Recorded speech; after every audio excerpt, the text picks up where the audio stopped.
Hey guys, happy Monday. So what in the world do I have out? It's gonna be a little jelly printing time. So I will tell you guys, I'm just tearing up some underpaper newsprint. I use newsprint or packing paper for that. Then I have some deli paper and I also have some tissue paper. And there's really nothing special about this jelly printing session today. The only thing I knew is I wanted to make pretty solid prints on tissue paper. Specifically, I wanted to try tissue paper, and I'm really making these prints for collage work, and I wanted them to be solid, pretty solid, same color. There will be some values and things like that, but I thought what better way than to actually do it on the gel plate. Yes, I could just paint onto the tissue paper if I wanted to, but it's really easy and quick to be able to go directly down with your jelly plate and brayer if you have one, and get some really solid marks relatively quickly. So the other thing that I know about myself is I really love lines, I really love dots, and I really love craft paper. So when you know what you like, it's really easy to sit down and kind of paint in the colors that you have. Do I have plenty of paper in my studio? Well, yes, I do. And y'all don't have a heart attack here.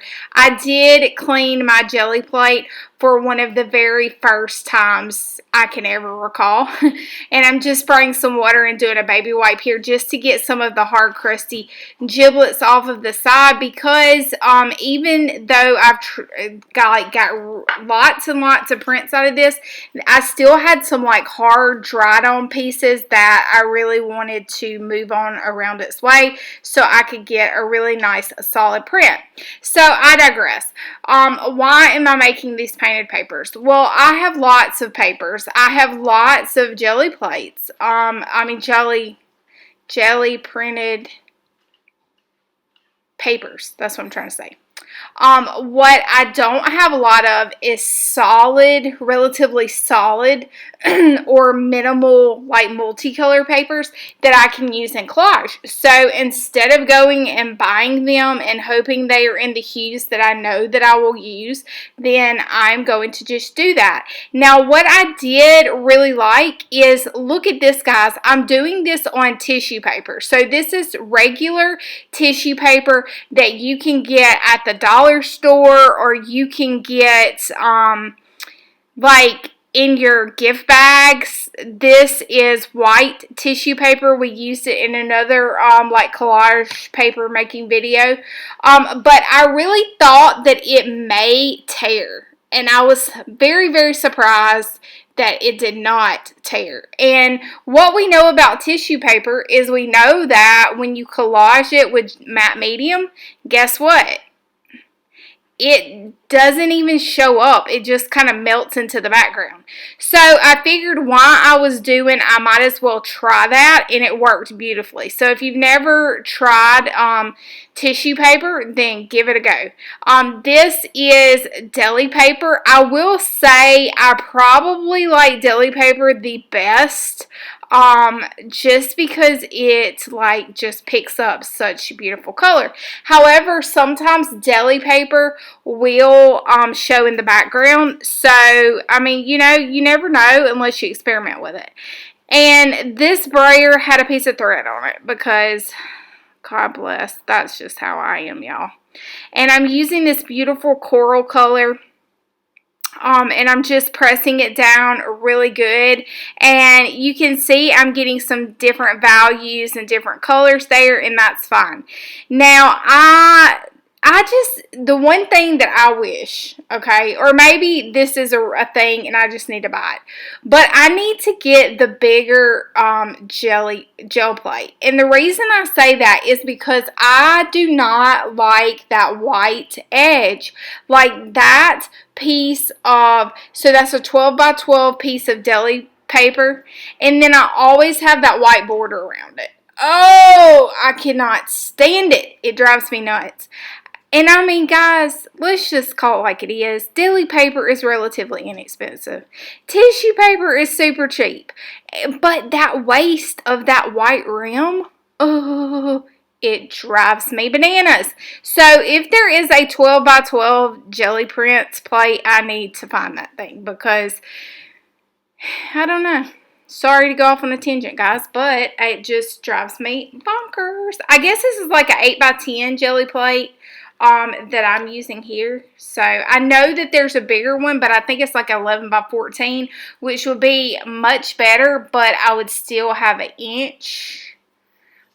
No, I wouldn't. Well, yeah, I would if it's a 12 by 12. So, okay, I digress. So, I'm going to go in here with some natural colors, and I'm also using some chalk paints.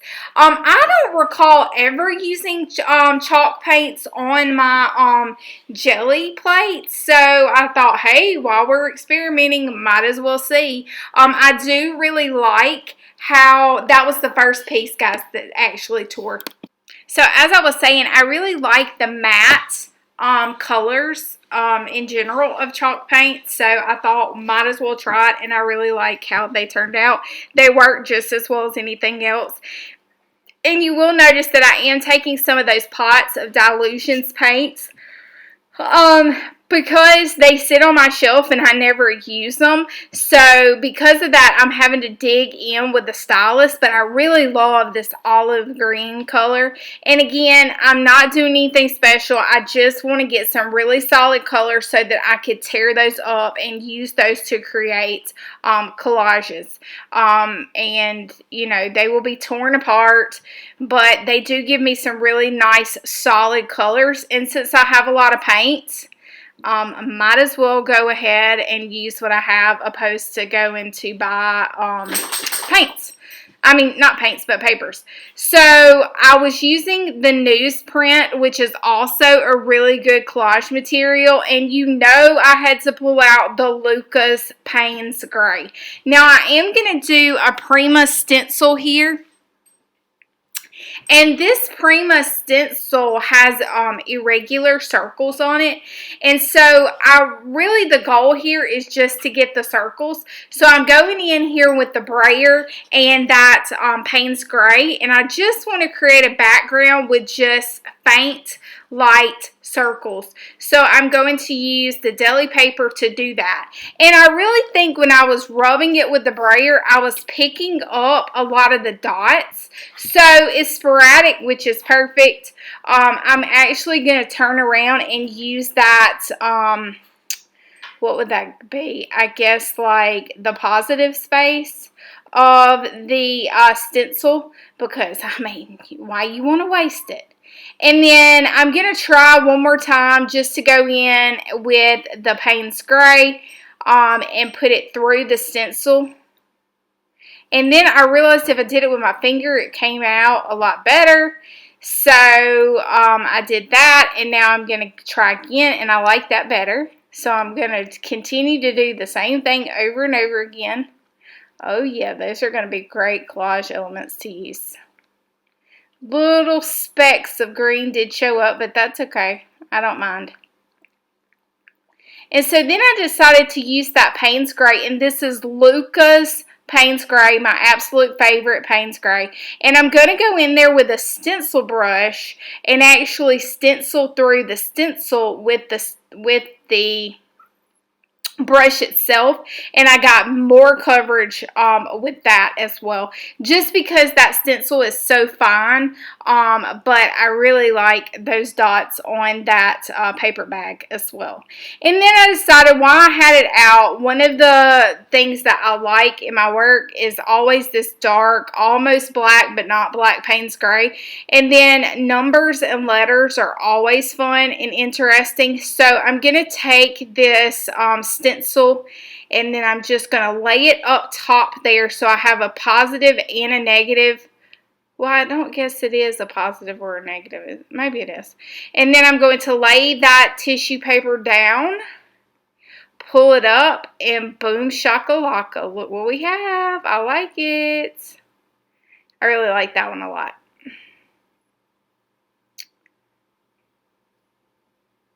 Okay, so what I'm doing here is I'm going to let that dry. And then I'm going to go in with Luca's white. And I put way more than I needed. That's my MO, guys. I'm just a mess. And so I just slapped it all around. And I'm using that book over there to the side just as my brayer lift off, which of course can also be used as collage material because, I mean, we don't waste anything around here, right? And so I'm going to go in here with that craft paper. And then I'm going to let it dry. I'm going to use and kind of pick up the excess of the edges there. But then I'm just going to let it sit. I'm going to let it dry and hang out. And then I'm going to come back and I'm going to pull it.